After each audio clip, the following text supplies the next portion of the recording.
குருவாயூர் கோவில் ஹிஸ்டரி, உங்களுக்கு தெரியாத குருவாயூர்ல இருக்கக்கூடிய 12 டாப் சீக்ரெட், குருவாயூர் கோயிலுக்கு நம்ம எப்படி டிராவல் பண்றது, குருவாயூரை சுத்தி இருக்கக்கூடிய temples and tourist places, so இதெல்லாம் பத்தி தான் இந்த வீடியோல நம்ம பேச போறோம். நீங்க நம்ம சேனலை ஃபர்ஸ்ட் டைம் பாக்குறீங்க அப்படின்னா மறக்காம சப்ஸ்கிரைப் பண்ணிக்கோங்க. வாங்க ஃபர்ஸ்ட் வீடியோக்குள்ள போயிடலாம்.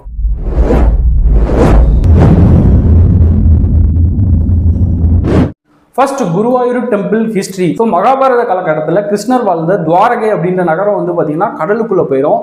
அப்போ நம்ம கிருஷ்ணர் வெளிப்பட்ட விஷ்ணுவோட அந்த குழந்தை வடிவில் இருக்கக்கூடிய சிலையும் வந்து பார்த்தீங்கன்னா கடலுக்குள்ளே போயிடும்.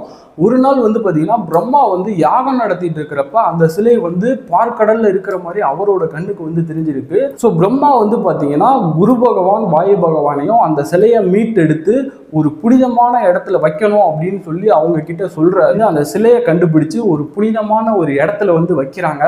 ஸோ அதுதான் வந்து பார்த்தீங்கன்னா குருவாயூர். குரு பகவானும் வாயு பகவானும் சேர்ந்து அதை பிரதிஷ்டை பண்ணனால தான் அது வந்து பார்த்தீங்கன்னா குருவாயூர் அப்பன். ஆக்சுவலி வந்து பார்த்தீங்கன்னா விஷ்ணு வந்து அந்த சிலையை வந்து பிரம்மா கிட்ட கொடுத்துருப்பாரு. ஸோ பிரம்மா கிட்ட இருந்து அதுக்கடுத்து வந்து கிருஷ்ணருக்கு போயிடும். ஸோ இதுதான் வந்து இந்த கோயிலோட ஹிஸ்டரி. ஸோ இப்போ வந்து பார்த்தீங்கன்னா இந்த கோவிலில் இருக்கக்கூடிய ஒரு 12 சீக்கிரட்டை வந்து நான் உங்ககிட்ட ஷேர் பண்ண போகிறேன். ஃபர்ஸ்ட் வந்து பார்த்தீங்கன்னா குருவாயூர் கோவிலில் இருக்கக்கூடிய மூலவர் சிலையோட ரகசியம் தான். யூஸ்வலாக வந்து பார்த்தீங்கன்னா கல்லில் பண்ணி வச்சிருப்பாங்க, அப்படி இல்லைன்னா ஏதோ ஒரு உலோகத்தில் பண்ணி வச்சிருப்பாங்க. பட் இந்த குருவாயூரில் வந்து பார்த்தீங்கன்னா பாதாள அஞ்சனம் அப்படின்னு சொல்லக்கூடிய ஒரு மண்ணால் பண்ணியிருப்பாங்க. ஸோ அதுதான் ஒரு ரகசியம். செகண்ட் வந்து பார்த்தீங்கன்னா நிர்மாலய தரிசனம். குருவாயூர் கோயிலில் வந்து பார்த்தீங்கன்னா அதிகாலையில் 3 மணிக்கு வந்து பார்த்தீங்கன்னா பூஜை பண்ணுவாங்க போல. ஸோ ஃபர்ஸ்ட் நாள் போட்ட மாலையோட சேர்த்து ஒரு பூஜை நடக்குமா. ஸோ அதுதான் வந்து பார்த்தீங்கன்னா நிர்மாலய தரிசனம், நிர்மாலய பூஜை அப்படின்னு சொல்கிறாங்க. ஸோ நீங்கள் வந்து பார்த்தீங்கன்னா 3 மணிக்கு உங்களுக்கு சான்ஸ் கிடைச்சது அப்படின்னா மறக்காமல் போயிட்டு அந்த பூஜையில் கலந்துக்கோங்க. ரொம்ப விசேஷமாக இருக்கும் அப்படின்னு சொல்கிறாங்க. தேர்ட் வந்து பார்த்தீங்கன்னா மம்மியூர் சிவன் கோவில். ஸோ இந்த குருவாயூர் கோயிலேருந்து கரெக்டாக ஒரு 1 கிலோமீட்டரில் வந்து பார்த்தீங்கன்னா இந்த ஒரு சிவன் கோவில் இருக்குது. நீங்கள் குருவாயூர் கோயிலில் தரிசனம் பண்ணிவிட்டு அந்த சிவனை போய் வழிபட்டீங்க அப்படின்னா உங்களுக்கு வந்து நீங்கள் நினச்சது நடக்கும் அப்படின்றது ஒரு ஐதீகம். மறக்காமல் நீங்கள் குருவாயூர் போனீங்க அப்படின்னா அந்த சிவன் கோயிலில் போயிட்டு விசிட் பண்ணுங்க. ஸோ ஃபோர்த் வந்து பார்த்தீங்கன்னா இந்த கோவிலுக்கு வடக்கு சைடில் இருக்கக்கூடிய ருத்ர தீர்த்தம் அப்படின்ற ஒரு தெப்பம் தான். நீங்கள் அந்த தெப்பத்தில் போயிட்டு குளிச்சுட்டு ஈர துணியோட போயிட்டு இந்த குருவாயூரப்பனை தரிசனம் பண்ணீங்க அப்படின்னா ரொம்ப புண்ணியம் அப்படின்றதும் ஒரு ஐதீகம். ஸோ ஃபிஃப்த் வந்து பார்த்தீங்கன்னா துலாபாரம் நேர்த்திக்கடன், அதாவது ஒரு தராசு மாதிரி இருக்கும். ஸோ ஒரு சைடு வந்து பார்த்தீங்கன்னா நீங்கள் உட்காந்துக்கணும், இன்னொரு சைடில் வந்து பார்த்தீங்கன்னா உங்களோட வெயிட்டுக்கு ஈக்குவலாக பழம் ஸ்வீட்டு ஸோ இந்த மாதிரி வந்து வச்சு அடிக்கிடுவாங்க போல. ஸோ அது ஈக்குவலாக கொடுக்கறது வந்து பார்த்தீங்கன்னா இந்த கோயிலோட ஒரு நேர்த்திக்கடனாக நம்பப்பட்டு இருக்கு. உங்களுக்கும் இந்த மாதிரி ஏதாவது நேர்த்திக்கடன் இருந்தது அப்படின்னா நீங்கள் வந்து இந்த மாதிரி வந்து நிறைவேற்றிக்கலாம். சிக்ஸ்த் வந்து பார்த்தீங்கன்னா சோறூட்டும் வைபவம் அப்படின்னு சொல்லக்கூடிய ஒரு இது வந்து அங்கே ரொம்ப ஸ்பெஷல். குட்டி குழந்தைங்களுக்கு வந்து பார்த்தீங்கன்னா அந்த கோயிலில் வச்சு சோறு ஊட்டி விட்டோம் அப்படின்னா அந்த குழந்தை வந்து பார்த்தீங்கன்னா ரொம்ப ஒரு ஹாப்பியாக பீஸ்ஃபுல்லாக வளரும் அப்படின்றதும் கோயிலோட ஒரு மிகப்பெரிய நம்பிக்கை. செவன்த் வந்து பார்த்தீங்கன்னா இந்த கோவிலில் இருக்கக்கூடிய எலஃபண்ட் தான். ஸோ அந்த காலத்திலிருந்து இப்போ வரைக்கும் வந்து பார்த்தீங்கன்னா பக்தர்கள் வந்து இந்த கோயிலுக்கு வந்து யானையை நன்கொடையாக வழங்குறது வந்து வழக்கம். ஸோ அந்த காலத்துலலாம் வந்து பார்த்தீங்கன்னா யானைக்கு வந்து ரன்னிங் ரேஸ்லாம் வைப்பாங்களாம். ஸோ எந்த யானை ஃபர்ஸ்ட் வருதோ அந்த யானை மேலே தான் வந்து அந்த சாமியவே வச்சு கொண்டு போகிறதா சொல்லிக்கிட்டு இருக்காங்க. ஸோ எய்த் வந்து பார்த்தீங்கன்னா நாராயணியம் ஞானபானை அப்படின்ற ஒரு நூல் தான். ஸோ நாராயணியம் வந்து பார்த்தீங்கன்னா சமஸ்கிருதம், ஞானபானை அப்படின்றது வந்து பார்த்தீங்கன்னா மலையாளம். ஸோ ஒருத்தருக்கு வந்து பார்த்தீங்கன்னா வாத நோயால் பாதிக்கப்பட்டிருக்கிறப்ப அவர் வந்து பார்த்தீங்கன்னா இந்த நாராயணியம் அப்படின்ற ஒரு நூலை வந்து எழுதியிருக்காரு. ஸோ அதுக்கடுத்து அவருக்கு வந்து அந்த நோய் வந்து க்யூர் ஆயிடுச்சு அப்படின்றது ஒரு ஹிஸ்ட்ரியாக இருக்குது. ஸோ உங்களுக்கு இன்னும் இன்ஃபர்மேஷன் நிறைய விஷயங்கள் சீக்ரெட்லாம் தெரியணும் அப்படின்னா அந்த நூலை வந்து நீங்கள் படித்து பார்த்துக்கோங்க. நைன்த் வந்து பார்த்தீங்கன்னா குன்றிமணிகள். அந்த கோவிலில் வந்து பார்த்தீங்கன்னா ஒரு பெரிய இதில் அந்த சிவப்பு கலரில் நம்ம சின்ன வயசில் விளையாடி இருப்போம் முத்து மாதிரி. ஸோ அதை வந்து ஃபுல்லாக போட்டு வச்சுருப்பாங்க. ஸோ அதுக்கு பின்னாடி ஒரு குட்டி ஹிஸ்ட்ரி இருக்குது. இந்த குட்டி கிருஷ்ணருக்கு வந்து பார்த்தீங்கன்னா அந்த முத்துனா ரொம்ப பிடிக்கும் போல். ஸோ ஒரு பாட்டி வந்து இதை கொண்டுட்டு வர்றப்ப அந்த காலத்தில் ஆட்சி பண்ணிட்டு இருந்த மண்ணை வந்து பார்த்தீங்கன்னா கோயிலெல்லாம் பூட்டி வச்சுட்டு ரொம்ப ஒரு மாதிரி பண்ணிக்கிட்டு இருந்தான்.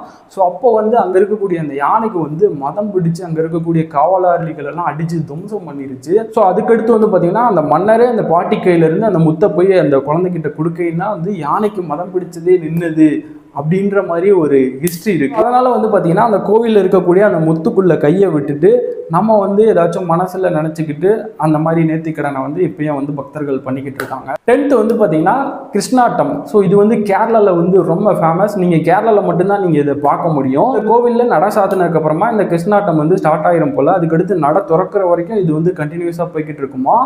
ஸோ தலையில் வந்து அந்த மயிலிறக வச்ச மாதிரி ஒரு கிரீடம் இருக்கும். ஸோ அதை வச்சு ஆடுனா ரொம்ப ஒரு ஸ்பெஷல் அப்படின்ற மாதிரி சொல்கிறாங்க. ஸோ 11th வந்து பார்த்தீங்கன்னா கைநீட்டம் அப்படின்ற ஒன்று வந்து பார்த்தீங்கன்னா நம்ம கோயிலில் சாமி கும்பிட்டுட்டு வந்து அந்த ஐயர் வந்து பார்த்தீங்கன்னா எல்லாருக்கும் ₹1 காணிக்கையை வந்து கொடுப்பாரு. ஸோ அது எதுக்கு அப்படின்னா உங்களுக்கு வந்து இனி செல்வம் வந்து குறையக்கூடாது அப்படின்றதுக்கான ஒரு ஐதீகமாக அங்கே வந்து இப்பயும் வந்து அந்த ₹1 வந்து எல்லாருக்கும் கொடுக்கறது ஒரு வழக்கமாக ஃபாலோ பண்ணிட்டு வராங்க. ஃபைனல் சீக்ரெட் வந்து பார்த்தீங்கன்னா லட்சதீப பெருவிழா அப்படின்னு சொல்லி இந்த குருவாயூரில் வந்து கிட்டத்தட்ட ஒரு 19 நாள் ஐ திங்க் நடக்கும்னு நினைக்கிறேன். ஸோ அதில் வந்து இந்த உள்ளூர் மக்கள் வந்து பார்த்தீங்கன்னா ஒவ்வொரு நாளும் அந்த விளக்கேற்றுறதுக்கு உண்டான பொறுப்பை வந்து ஏற்றுக்கணும். ஆனால் ஒரே ஒரு நாள் மட்டும் அங்கே இருக்கக்கூடிய அந்த போலீஸ்லாம் சேர்ந்து அந்த விளக்கெல்லாம் ஏற்றுவாங்க போல். ஸோ அது வந்து ரொம்ப ஸ்பெஷலாக பார்க்குறாங்க இந்த ஒரு கோவிலில். ஸோ இதுதான் குருவாயூரில் இருக்கக்கூடிய 12 டாப் சீக்ரெட். ஸோ நான் ஏதாவது விட்டுருந்தேன் அப்படின்னா நீங்களும் மறக்காமல் ஒரு கமெண்ட் பண்ணி விடுங்க. ஸோ நெக்ஸ்ட் வந்து பார்த்தீங்கன்னா ட்ராவல் கைடு நான் உங்களுக்கு ஈஸியாக சொல்லிடுறேன், ஓகேவா? இது வந்து பார்த்தீங்கன்னா திருச்சூர் டிஸ்ட்ரிக்டில் வந்து லொக்கேட் ஆகிருக்கு. திருச்சூர் ரயில்வே ஸ்டேஷனும் இருக்குது. ரயில்வே ஸ்டேஷன்லேருந்து கிட்டத்தட்ட ஒரு மணி நேரத்துலேயே நீங்கள் வந்து இந்த கோயிலை வந்து ரீச் பண்ணிடலாம். சப்போஸ் நீங்கள் வேற எங்கேயோ இருக்கீங்க அப்படின்னா ஃப்ளைட்லேருந்து வரீங்க அப்படின்னா கொச்சி வந்துட்டு அங்கேருந்து வர்ற மாதிரி இருக்கும்.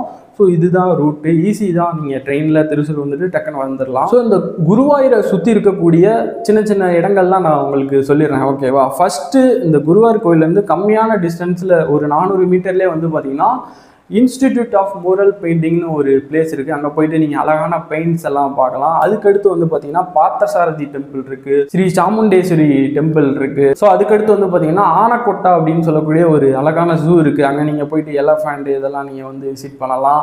ஸோ அதுக்கடுத்து வந்து பார்த்தீங்கன்னா செவக்காடு பீச்சுன்னு சொல்லிட்டு இருக்குது. ஸோ இதெல்லாம் வந்து பார்த்தீங்கன்னா இந்த சரௌண்டிங்லேயே இருக்கக்கூடிய பிளேசஸ்ஸு, மறக்காமல் போயிட்டு விசிட் பண்ணுங்கள்.